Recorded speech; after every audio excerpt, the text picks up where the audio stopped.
आपने आज के दिन को मंगलमय बनाया, धर्मांगन की ऊर्जा से जोड़ा, संत समागम से जुड़ा, परमात्मा के इस महान चरित्र से आदिनाथ भगवान के पावन अति मंगलमय भवों की ये मंगल यात्रा हम सबके बीच में चल रही है। मेरा भी परम पुण्य उदय है कि मैं भी पहली बार ही आप सबके बीच में इस कथा का आचमन कर रही हूँ। मैं निमित्त बनी हूँ। गुरु भगवंतों ने अनंत कृपा की है, जिन्होंने इतनी मेहनत करके इस पावन चरित्र को अपनी लेखनी के द्वारा शब्दों में बांधा और वो हमारे बीच में आया।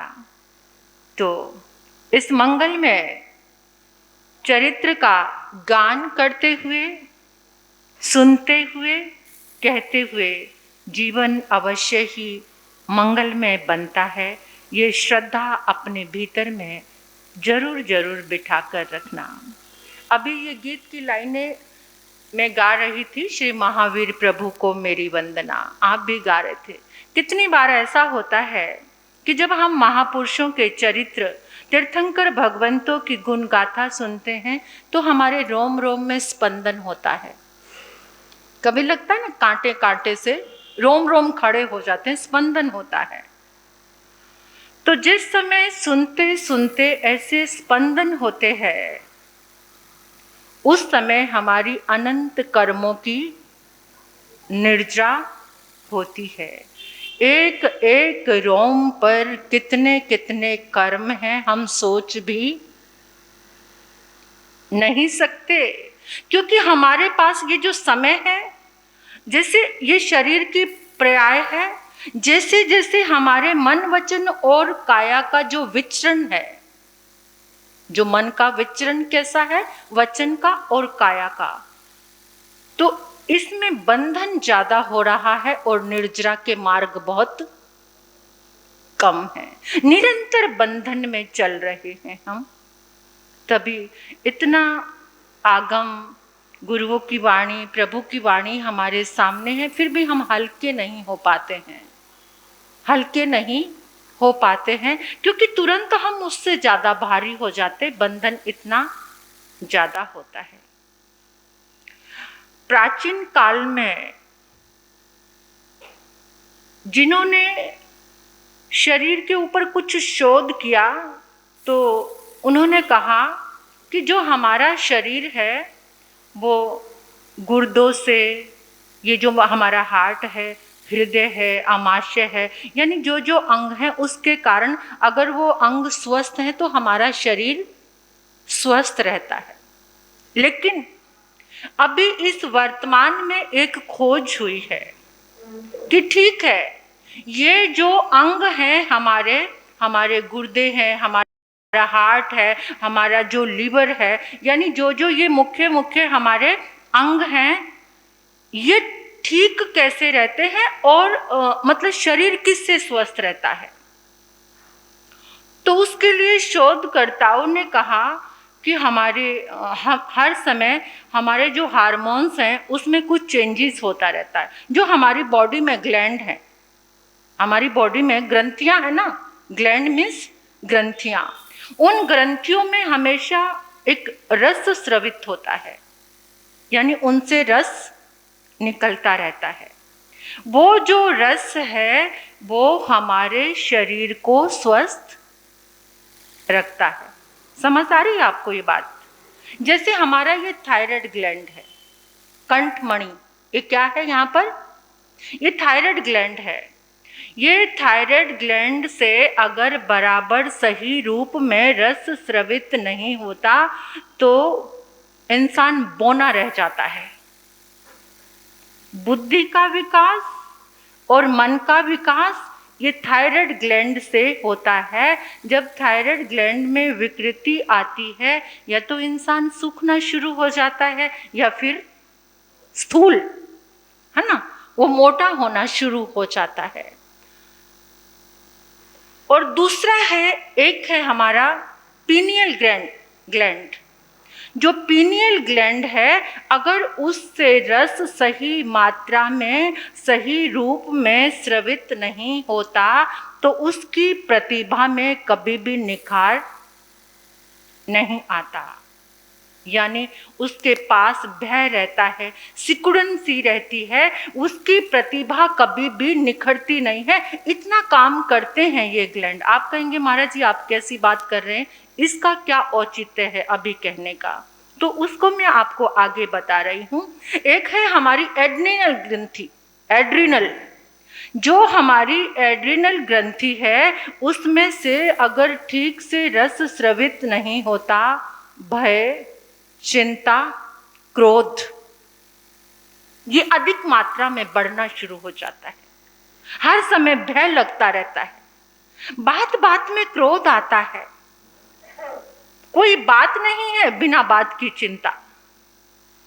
कुछ अभी घटनाएं घटित नहीं हुई है, लेकिन अपने आप ही मन चिंतित सा रहता है। तो ये जो ग्लैंड है, इनमें सम्यक रस यानी सही मात्रा में रस कैसे स्रवित हो, उसको बैलेंस करने के लिए हमारे धर्म स्तोत्र, ये जो सामायिक आप करते हैं, ये जो आराधना, ये जो चरित्र चल रहा है, जिसको मैं कह रही थी कि सुनते सुनते अगर स्पंदन होता है तो ये जो हमारे जितने भी ग्लैंड हैं, ये सारे बैलेंस इस सही रूप में काम करना शुरू कर देते हैं। इनसे जो रस स्रवित होता है वो सही मात्रा में होगा।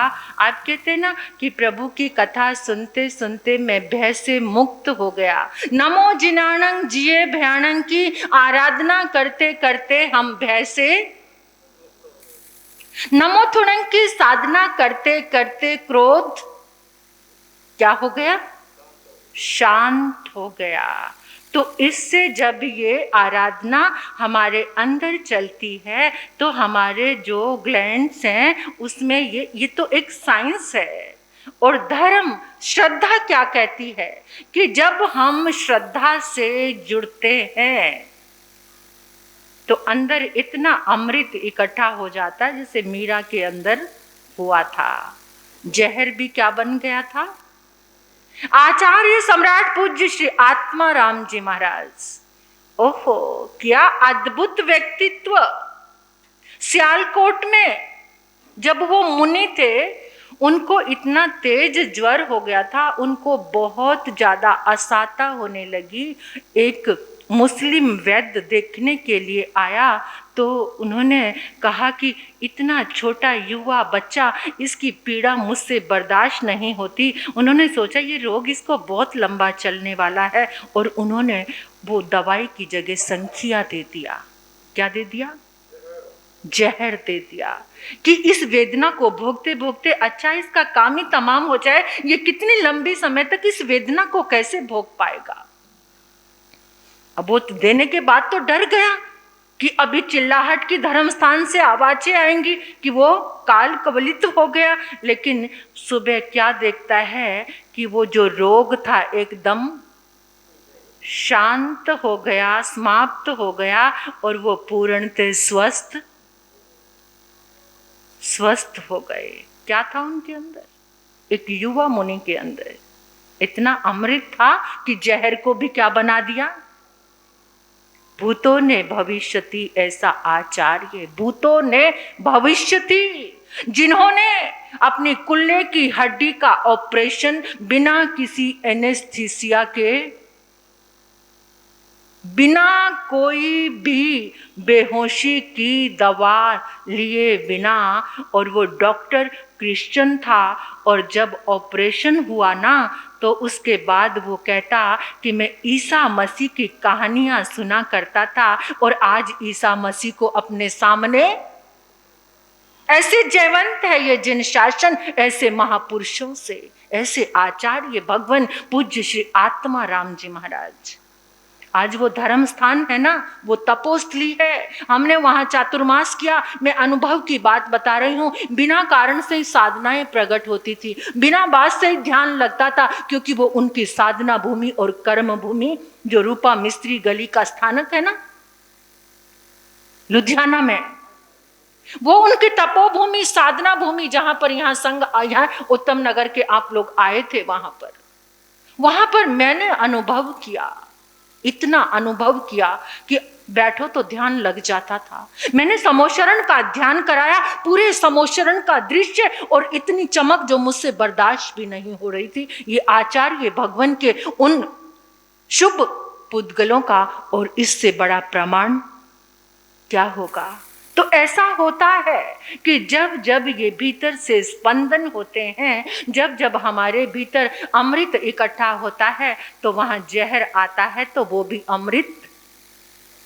अमृत बन जाता है। तो भगवान ऋषभ देव का चरित्र, जिस चरित्र को आप बहुत कैजुअल ले रहे हैं, वो कैजुअल नहीं है, वो अद्भुत है।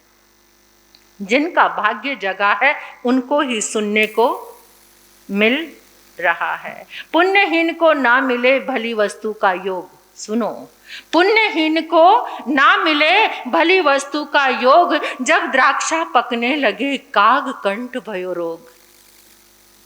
इंतजार करता कौवा, वो ग्रेप्स, वो अंगूरों को देखता है कि बेल पर अंगूर आ गए हैं, मैं खाऊंगा इनको खाऊंगा। लेकिन जब समय आता है, जब वो पकते हैं ना, तो उसके गले में एक कंठ रोग हो जाता है, और वो एक भी द्राक्ष खा पुण्यहीन व्यक्ति को कहाँ मिलेगा। ये आदिनाथ भगवान का चरित्र श्रवण करने की शक्ति कैसे आएगी उसके अंदर।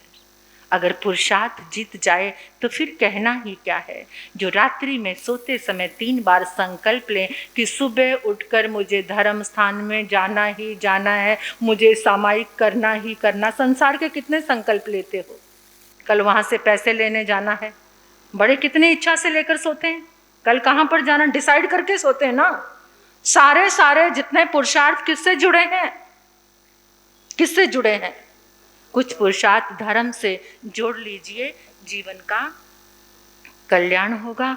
तो आदिनाथ भगवान का ये पावन चरित्र हमारे परम पुण्य उदय से मुझे तो बहुत ही लाभ हो रहा है, क्योंकि दिन भर चिंतन वही चलता है, और जो चिंतन में रहेंगे वही अंदर समा जाएंगे। जो चिंतन में रहते हैं वहीं से सारे स्पंदनों का और सारे ये जो ग्लैंड्स हैं उनमें से जो रस बहेगा वो आदिनाथ भगवान की साधना का, भक्ति का बह रहा है। इसलिए रोग शोक पास, शरीर स्वस्थ, आत्मा स्वस्थ, बुद्धि स्वस्थ, विचार स्वस्थ, कितना सारा स्वास्थ्य लाभ प्राप्त हो रहा है। सोचने की बात है, चिंतन करने की बात है। तो पहले गीत की कुछ लाइनें गाएंगे। मेरे मन का भाव रहता है, मैं बहुत ऐसे कुछ कवित्री तो नहीं हूँ, लेकिन जब जब प्रभु की ये कथा करती हूँ तो मन करता है कुछ लाइनें लिखूँ। तो कुछ लाइनें लिखी हैं भगवान के इन भवों की यात्रा के लिए। तो आओ मिलकर उसका पहले गान करते हैं, फिर बात करते हैं। आदि प्रभु की आदि कथा से, आदि प्रभु की आदि कथा से, अंतर के पट खोलो। जय जिनवाणी बोलो, जय जिनवाणी बोलो। भक्ति और श्रद्धा से भरकर, भक्ति और श्रद्धा से भरकर अंतर शुद्ध बना लो। श्री ऋषभ देव जय बोलो, श्री ऋषभ देव जय बोलो। ओम उस्भम जिनम, ओम उस्भम जिनम, ओम उस्भम जिनम, ओम उस्भम जिनम, ओम उस्भम जिनम, ओम उस्भम जिनम। आदि प्रभु की आदि कथा से, आदि प्रभु की आदि कथा से अंतर के पट खोलो। जय जिनवाणी, जय जिनवाणी। पुण्य किला जब हम सबका तो पाया ये जिन शासन। आओ मिलकर मन वच काया से कर ले शुद्ध आराधन। प्रभु को अपने मन में बसा कर, प्रभु को अपने मन में बसा कर अरिहंत भक्ति कर लो। जय जिन शासन बोलो, जय जिन शासन बोलो। आदि प्रभु की आदि कथा से, आदि प्रभु की आदि कथा से अंतर के पट खोलो। जय ऋषभ देव की बोलो, जय ऋषभ देव। तेरा भवों की धर्म यात्रा निरंतर है वृद्धमानित। तप संयम आराधना से आत्म हो सम्मानित। प्रथम जिनवर के गुण गाकर, प्रथम जिनवर के गुण गाकर कर्म मैल को धोलो। जय जिनवाणी बोलो, जय जिन शासन बोलो। जय ऋषभ देव जय बोलो। आदि प्रभु की आदि कथा से अंतर के पट खोलो। जय जिनवाणी। प्रेम के अनुबंधों में बंध कर प्रभु जी छठे भव में पधारे। वज्र जंग जी श्रीमती संग शुद्ध भाव में करते वारे न्यारे। प्रेमी युगल का प्रेम निराला, प्रेमी युगल का प्रेम निराला। रिश्तों में खुशबू घोलो। जय जिनवाणी बोलो, जय जिनवाणी बोलो, जय जिनवाणी बोलो। आदि प्रभु की आदि कथा से, आदि प्रभु की आदि कथा से अंतर के पट खोलो। जय जिनवाणी बोलो, हो जय जिनवाणी बोलो। आओ अवलोकन करें, वंदन करें। याद है कल क्या सुना था? ललितांग का प्रेम, है ना? कोई देव होकर भी इतनी ईमानदारी से क्या करता है? सिर्फ एक ही देवी से प्रेम, वो नहीं तो कोई और नहीं। तो हमें क्या शिक्षा लेनी है? आजकल के समाज में एक्स्ट्रा मैरिटल अफेयर जो भगवान की वाणी को भूले हुए हैं, स्वदार संतोष व्रत। क्या श्रावक की आराधना में क्या आप लीन हैं? क्या आपका भाव है?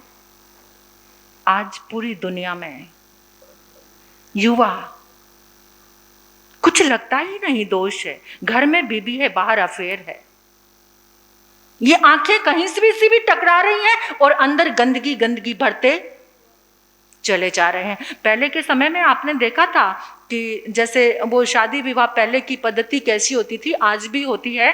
तो जो लोग पत्तल पे खाया करते थे, किस पे? पत्तल पे खाते थे ना, जमीन पे बैठकर। आज तो दुनिया कहाँ से कहाँ चली गई, पता ही नहीं है क्या क्या कितने आइटम्स और क्या क्या चल रहा है। तो उस समय लोग बहुत सीमित आइटम होते थे और लोगों में बड़ी सादगी होती थी। तो किस पे खाते थे और वो पत्तल कहाँ फेंके जाते थे? फिर उन पत्तलों को कौन चाटता था? कौन? झूठे पत्तल चाटने वाला कौन? झूठे पत्तल चाटने वाला सूअर और कुत्ता। क्या? परमात्मा की वाणी से जो विपरीत जा रहे हैं, स्वदार, संतोष, व्रत, इतनी सुंदर पद्धति देने के बाद भी एक्स्ट्रा मैरिटल अफेयर करने वाले सारे कौन सी पद्धति में जा रहे हैं? झूठे पत्तल चाटने वाले कौन? देख लो, उस कैटेगरी से बाहर आना है, मनुष्य तव में ही रहना है, मनुष्य बने रहना है, तो कैसे अपने जीवन को एक देव, ललितांग देव, सिर्फ एक देवी, और वहां आकर उनके पास प्रणय निवेदन आ रहे हैं, उसको पसंद कर लो, उसको पसंद कर लो, उसको, लेकिन नहीं, क्योंकि वो प्रभु बनने वाली चेतना थी। और फिर सब कुछ एक जैसा नहीं रहता। अब फिर से वियोग आ गया जीवन में। स्वयं प्रभा, यानी वापस दूसरी स्वयं प्रभा जो आई, वही जीव फिर से वो देव योनि, फिर से उसका आयुष्य पहले पूर्ण हो गया, फिर वियोग हो गया ललितांग को। और उधर से स्वयं प्रभा का जीव महाविदय में, पुष्कलावती विजय में, पुंडरीकिणी नगरी में, वज्रसेन राजा के यहाँ पर, चक्रवर्ती के यहाँ पर, रानी के गर्भ से जन्म होता है। स्वयं प्रभा का वो जीव, उसका नाम रखा जाता है श्रीमती। श्रीमती। अब श्रीमती माता के पालन पोषण सुसंस्कारों से बड़ी हो रही है, और उधर ही उसी विजय में, यानी पुष्कलावती विजय में ही नगर का नाम दूसरा है, लोहारगल नगर का नाम है। वहां पर ललितांग का जीव जाकर स्वर्ण जंग राजा के यहाँ पर उसका भी जन्म होता है। एक दिन वो श्रीमती अपने महल के झरोके में बैठी हुई थी और देखा आकाश नजर आ रहा था। आकाश से विमान आ रहे जा रहे हैं, जिन दर्शन के लिए देवता, देखो देव भी कितना अच्छा काम करते हैं, हमसे भी कितनी बार वो अच्छा। शक्रेंद्र हर रोज अरिहंत परमात्मा को वंदन, नमोथुणंग के पास से शक्र स्तव, कितना पुरुषार्थ है उसका भी कि रोज वो वंदन करता है। तो उस समय भी वो विमान जा रहे थे, श्रीमती ऐसे झरोके में बैठी थी। विमान जब देखे देवी देवताओं का वो रूप, तो एकदम लगा ये ऐसा पहले भी कहीं देखा है। कहाँ देखा है? कहाँ देखा है? कब देखा है? लगता है कभी आपको ऐसा, कभी ऐसे अनुभूति होती है कि ऐसा कुछ, ये दृश्य, ये घटना, ये व्यक्ति कितनी बार आपने सुना है? ऐसे कथानक आते हैं हमारे जैन आगमों के पन्नों में। मुनि को देखकर अपना पूरा भव याद, मृगापुत्र जैसे, कि ऐसा रूप पहले भी। अब वो श्रीमती सोचने लगी, मैंने ऐसे विमान, ये रूप पहले भी देखा है। कहाँ देखा है? एकदम सोचते सोचते उसको मूर्छा आ गई। मूर्छित होकर गिर पड़ी। अब मूर्छित होकर गिरी तो उस मूर्छा में क्या याद आ गया? जाति स्मरण ज्ञान हो गया और अपना वो भव देवी स्वयं प्रभा ललितांग, मेरा प्रियतम, मेरा देव, जब उसकी मूर्छा टूटी, शीतोपचार आदि किया तो वो उठी और एकदम मुंह से बोलने लगी। ललितांग ऐसे ही निकला, थोड़ा संकोचवश कुछ कह नहीं पाई। अब वो उदास रहने लगी। वही स्मृति, क्योंकि एकदम किसी को अपना वो भाव याद आ जाए और सारा का सारे वो प्रेम के अनुबंध वो याद आ जाए तो कुछ समय तो ऐसा है चैन से रहना बहुत मुश्किल हो जाएगा। अब उसे याद आ रहा है, हर सोच रही है कैसे, कहाँ होंगे ललितांग, कैसे मिलूंगी अपने प्रियतम से, क्या करूं। तो जो उसके संग में एक दासी रहती थी, दासी भी सखी के जैसी बन गई थी, पंडिता था उसका नाम। तो उसने कहा कि कुछ विचित्र सी स्थिति से राजकुमारी गुजर रही है। तो एक दिन आकर उसने कहा, आपके दिल की बात मुझे बता दो, मुझे समझ आ रहा है आपके अंदर कुछ तो भी चल रहा है, मैं किसी से भी नहीं कहूंगी, आपकी अंतरंग सखी के जैसी हूँ, मुझे बताओ वेदना क्या है। एकदम उसने सारा कुछ बता दिया। पूर्व जन्म में अभी मैं देवलोक से आई हूँ और वहाँ मैं ललितांग की देवी थी, स्वयं प्रभा, ऐसे हमारा अटूट प्रेम था। अभी ललितांग कहाँ पर है?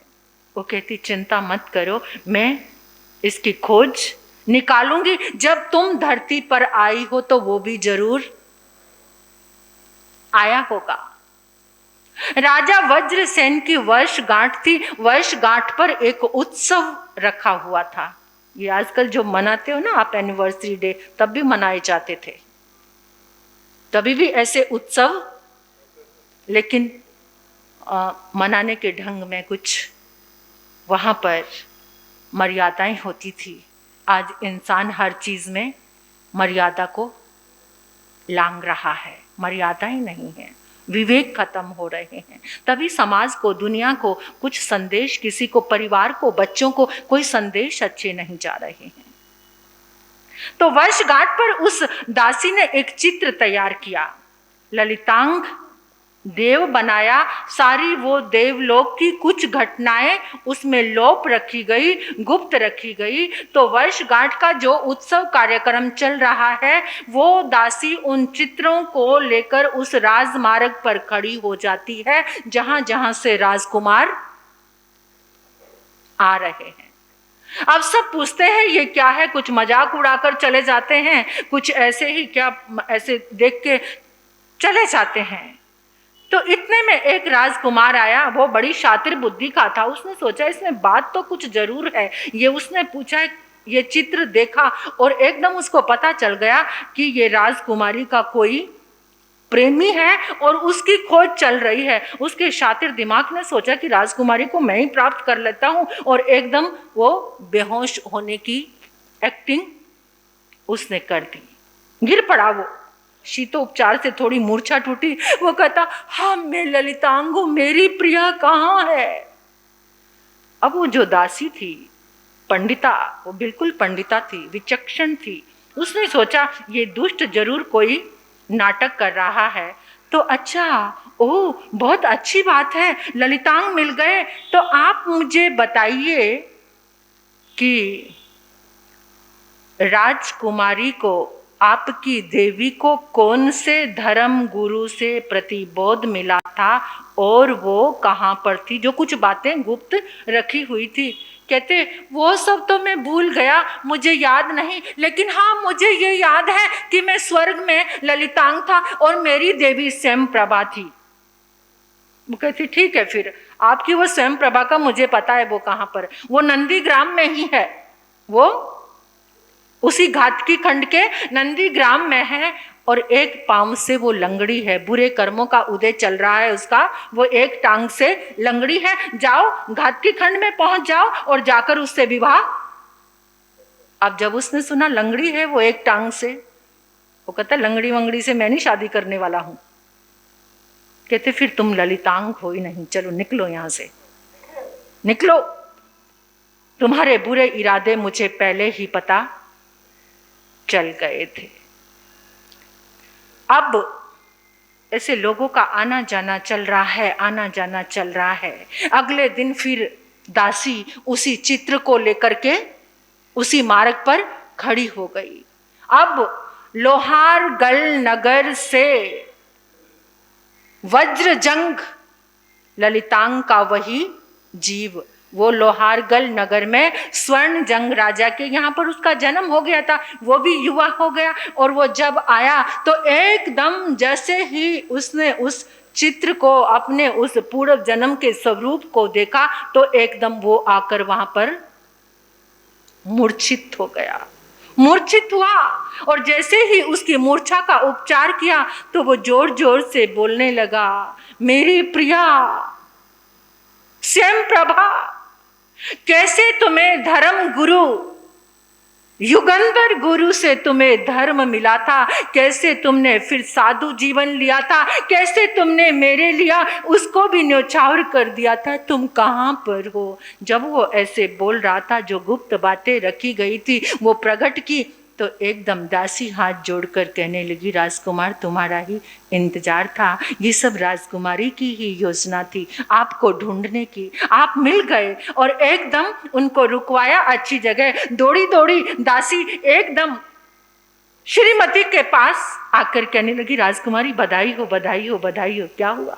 मेरे प्रिय मिले? हाँ, तुम्हारे प्रिय मिल गए और इसी नगरी में पधारे हैं। मैंने बहुत सुंदर महल में उनको रुकवाया है। अब आपके इंतजार की घड़ियां पूरी हो गई, मेरे प्रिय आ गए, मेरे प्रिय आ गए।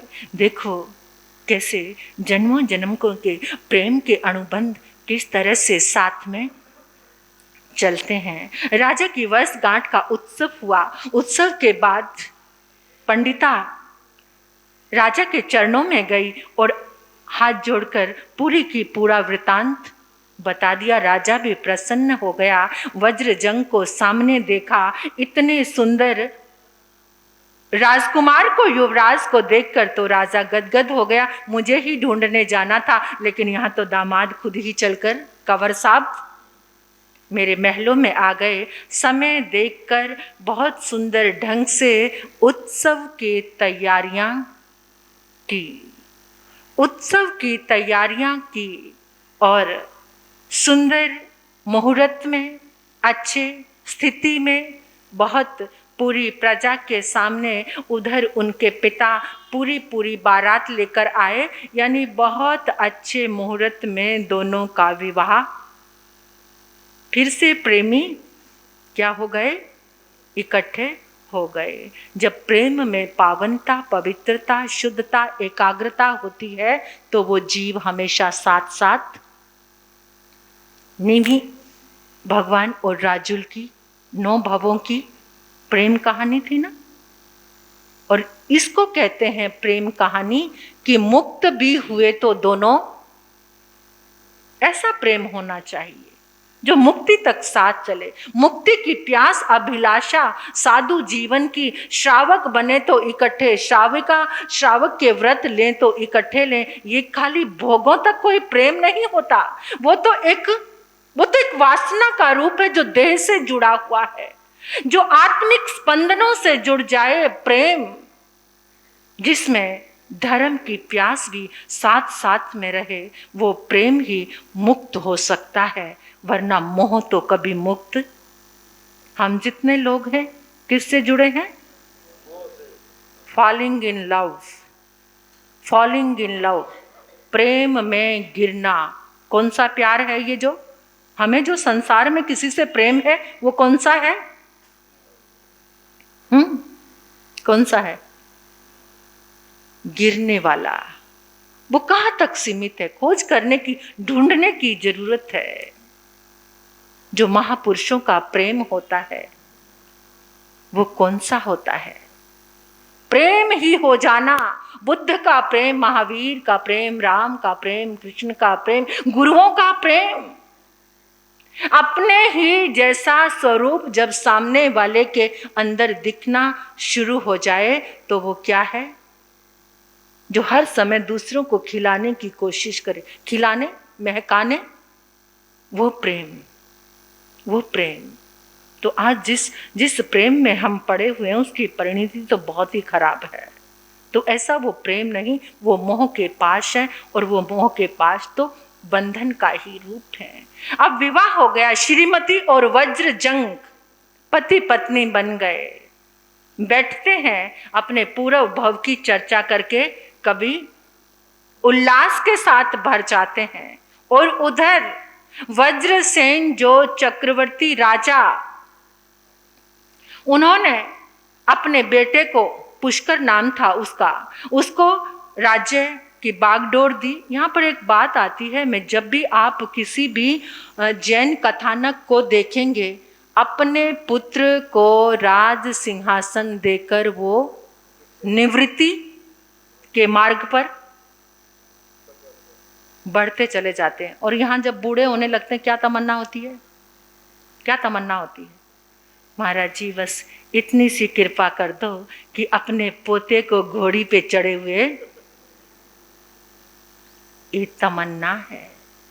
पोते को घोड़ी पर चढ़े हुए, बेचारा एक बूढ़ा पिता मृत्युशैया पर पड़ा था और सब बच्चे उसके पास, 4 बेटे थे। तो पूछ रहा है, छोटा कहाँ है? पिताजी मैं आपके पास ही खड़ा हूँ। मंझला कहाँ है? पिताजी चिंता मत करो, मैं भी आपके पास ही हूँ। तो बड़े वाला कहाँ पर है?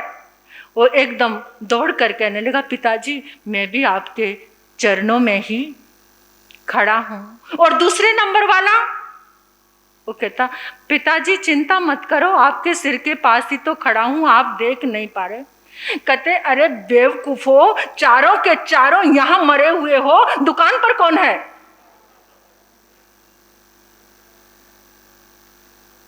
ये यात्रा है,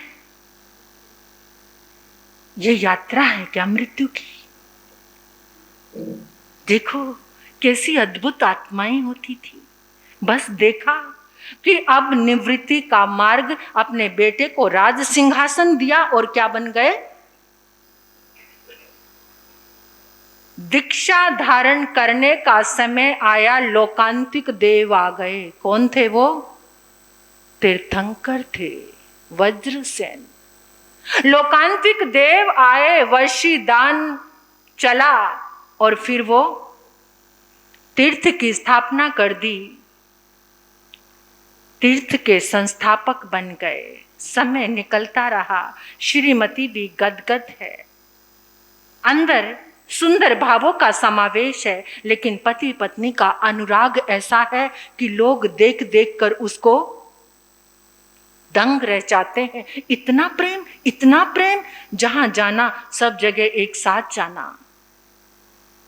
राजा वज्रजंग तो श्रीमती को देखे बिना एक पल भी रहते नहीं। अभी कुछ समय पहले ही संदेश आया कि जो पुष्कर यानी जो साला है, उसके आसपास सीमांत जितने भी राजा हैं, उन्होंने आक्रमण का ऐलान कर दिया है। तो अपने जीजा के पास संदेश भेजा कि मुझे आपकी मदद चाहिए। जाने के लिए तैयार हुए तो श्रीमती ने कहा कि मैं भी आपके साथ जाऊंगी, मैं अकेले नहीं रहूंगी यहां पर। राजा ने कहा कि इतने जंगलों से होकर जाना पड़ेगा, कोई बात नहीं, जैसी तुम्हारी इच्छा, चलना चाहते हो तो। फिर वो भी साथ में ही चल पड़ी। पूरा काफिला चल रहा है। संदेश भिजवाया पुष्कर को, चिंता मत करो, क्योंकि इतना शौर्य था वज्रजंग का, इतनी शासन व्यवस्था थी, इतना अद्भुत बल था कि आसपास सब जगह उसके नाम को सुनकर कांपते थे। दया भी बहुत थी, कठोरता भी बहुत थी। साम दाम दंड भेद नीति आदि की व्यवस्थाओं को लेकर चल रहे थे। और जब वो एक जंगल से गुजरने लगे तो कुछ लोगों ने आकर रोका कि आप थोड़ा सा रास्ता बदल लो, इस रास्ते में जंगल में दृष्टि विष एक बहुत बड़ा नाग रहता है और वो सबको बहुत नुकसान पहुंचाता है, आप दूसरे रास्ते से चले जाएं तो अच्छा है। राजा वज्रजंग ने कहना माना, दूसरे रास्ते से चले गए और वहां पर जाकर जो भी जिन जिन राजाओं ने पुष्कर पर धावा बोलने की कोशिश की थी, वज्रजंग ने सबको ठिकाने लगाया, समझाया, सूझबूझ से पहले तो यही समझाया कि बेकार का खून खराबा हिंसा अच्छी नहीं है। तुम अपने में खुश रहो अपनी व्यवस्थाओं में, और ये अपनी व्यवस्थाओं में खुश रहे। जितना तुम्हारे पुण्य उदय से मिला है तुम उसमें संतुष्ट रहो। जिसके जिसके पुण्य में जितना मिला है वो उसको, हम दूसरे का हक भी क्या सोचता है इंसान? ईर्ष्यालु, झगड़ालू, स्वार्थी, खुदगर्ज क्या सोचता है इंसान? अपने सुख से सुखी है, अपने दुख से दुखी है। किससे है? किससे दुखी है? दूसरों के सुख से बहुत ज्यादा। सब नहीं, कुछ संतोषी जीव भी हैं, ऐसी बात नहीं है, लेकिन फिर भी आज इंसान ऐसा हो गया है। भगवान का सिद्धांत याद रखो, जितना पुण्य उसने किया है वो उसको मिला है। जितना धर्म पुण्य तूने किया है वो तुझे, और फिर ये तो बदलते रहते हैं, ये कौन सा रहने वाले हैं? कितने करोड़पति आज रोड़पति बने बैठे हैं और कितने रोड़पति। ये तो पुण्य का पुरुषार्थ खिलता है, जैसा जैसा पुण्य, लेकिन तभी इंसान ठीक रह सकता है। आचार्य भगवान आत्माराम जी महाराज कहा करते थे, अगर किसी गृहस्थ को सुखी रहना है तो अपने से नीचे वाले को देखकर चले। अपने से नीचे वाले को देखकर चले कि वो ऐसे रह रहा है, मैं तो उससे बेटर हूं। अगर किसी साधु को ऊंचा उठना है तो अपने से ऊंचे साधु के तप और संयम को देखे कि मुझे भी ऐसी ही तप और संयम की आराधना। साधु अपने से ऊंचे को देखे और गृहस्थ अपने से, तो दोनों के अंदर संतोष बढ़ता रहेगा, संतोष बढ़ता रहेगा। तो वहां वज्रजंग ने पूरी व्यवस्था जमा दी। जितने राजाओं ने आक्रमण के लिए आगे कदम बढ़ाए थे सब अपने अपने स्थान पर लौट गए। वज्रजंग के जय जयकारे होने लगे। अब वज्रजंग ने सोचा कि जहां से उसी रास्ते से जाना है जहां वो दृष्टि विष है। फिर वहां से एक संदेश आया कि अब तो गजब हो गया। उसी जंगल में जहां दृष्टि विष नाग रहता है वहां पर सागर सेन और मुनि सेन, दो सगे भाई, उसी जंगल में साधना करते करते उनको केवल ज्ञान हो गया। अब वो मुनिराज केवली हो गए। वो दृष्टि विष नाग भी जब उसको पता चला कि इस जंगल में कोई आया है तो वो भागता हुआ चलता हुआ वहां पर आया, और आकर जैसे ही उन दोनों केवली मुनियों के सामने फन फैलाकर खड़ा हुआ, आंखें एक दूसरे की आंखों से मिल रही है। मुनियों की आंखों से अनंत करुणा, अनंत मैत्री जब उस दृष्टि विष नाग के पास पहुंची तो वो भी एकदम उसका सारा विष समाप्त हो गया। कौन सा? दृष्टि का विष। दृष्टि में, आंखों में जितना जहर था, मुनियों की अनंत करुणा से वो सारा का सारा जहर खत्म हो गया। अब तो वहीं ढेर होकर पड़ा रहता है, मुनियों के दर्शन करता है। वो दृष्टि विष नाग बदल गया। ये क्या होता है? संग। कौन सा? संग से हमेशा जीवात्माएं बदलती है ना।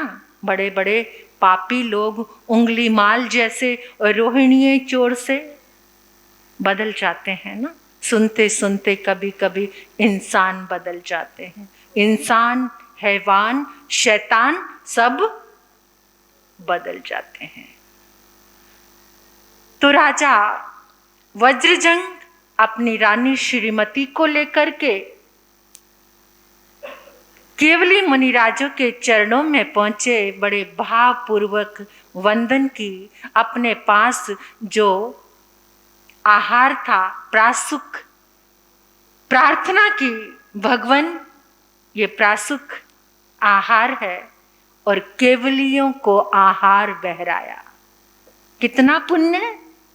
केवली भगवंतों को उन्होंने आहार बहराया, चरणों में बैठे उनकी देशना सुनी, और देशना वही थी कि ये मनुष्य भव बड़ी मुश्किल से मिला है और इसका सदुपयोग करो।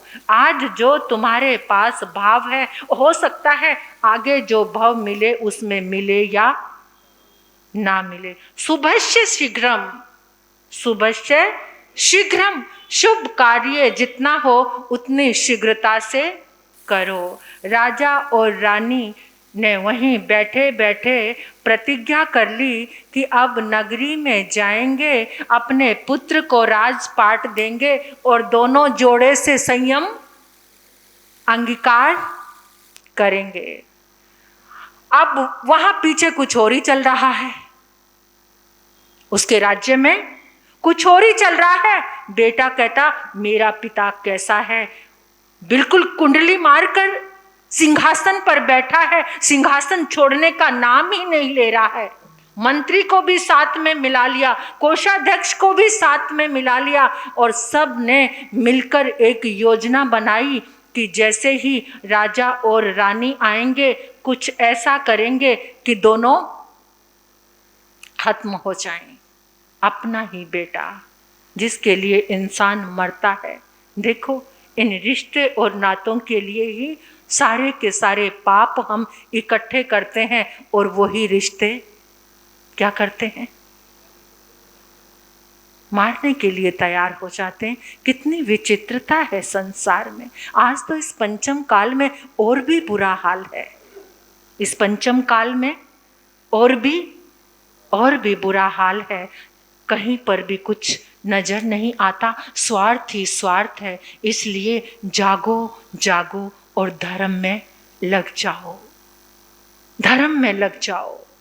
बस यही तुम्हारा आधार है, यही तुम्हारा जीवन है और कुछ भी नहीं। वज्रजंग श्रीमती रानी के साथ आए और अपने बस इन सुंदर भावों में लीन थे कि अब निवृत्ति लेनी ही लेनी है। सुबह जाएंगे राज दरबार में, ऐलान कर देंगे अब ना राजपाट चाहिए, ना ये राजमहल चाहिए, कुछ भी नहीं चाहिए, बस साधु जीवन लेकर के अपने जीवन का कल्याण करेंगे। ऐसे सुंदर भावों में दोनों अपनी अपनी शैया पर चले गए। उधर बेटे ने जहरीला धुआं उनके कक्ष में छोड़ दिया। जहरीले धुएं से दोनों का दम घुट गया और उनके प्राणों का अंत हो गया।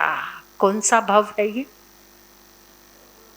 ये छठा भव है। अब वो तो सुंदर भावना में सोए थे। क्या भावना थी? अब सुंदर भावना का परिणाम क्या होगा? कौन सी गति मिलेगी? देवलोक की नहीं, फिर से वो युगली बनेंगे।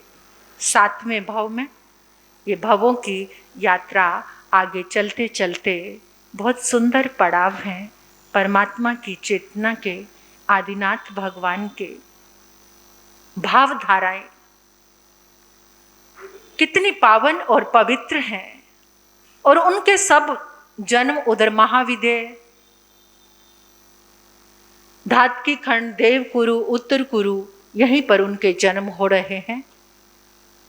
आदि बनकर तो वो भरत क्षेत्र में इन 13 भवों की यात्रा में पहली बार आएंगे, और आएंगे तो ऐसे आएंगे कि सबको तारने का एक संकल्प लेकर के। तो आप सुनेंगे और पता चलेगा। एक भावना तो हम सबको ही रोज भानी चाहिए कि हम भी कभी माध्यम बने जीवों को कल्याण के मार्ग पर ले जाने का, कल्याण के साथ जोड़ने का, जिन शासन के साथ जोड़ने का। परमात्मा के शासन में तो ऐसे जीव थे कि जब वो साधु जीवन भी छोड़ देते थे ना, तो क्या भाव रहता था कि जब तक किसी एक को प्रभु के पास, किसने किया था ये? किसने किया था? हाँ जी, नंदीसेन, मरीचि ने भी किया था। मरीचि ने भी क्या किया था? जिस समय मरीचि त्रिदंडी बन गया था तो वो भी क्या करता था? धर्म यहाँ नहीं वहाँ, सबको धर्म से जोड़ने के लिए प्रभु के समोशरण में। और नंदीसेन ने भी क्या, जब तक कितने 10 लोगों को प्रभु के चरणों में नहीं भेजता था तब तक कुछ ग्रहण भी। तो ऐसे हम भी तो कुछ सोचें। क्या सोच लो, ये कितने दिन बचे हैं कि कल के दिन में एक व्यक्ति को तीर्थंकर चरित्र जरूर सुनवाऊंगा।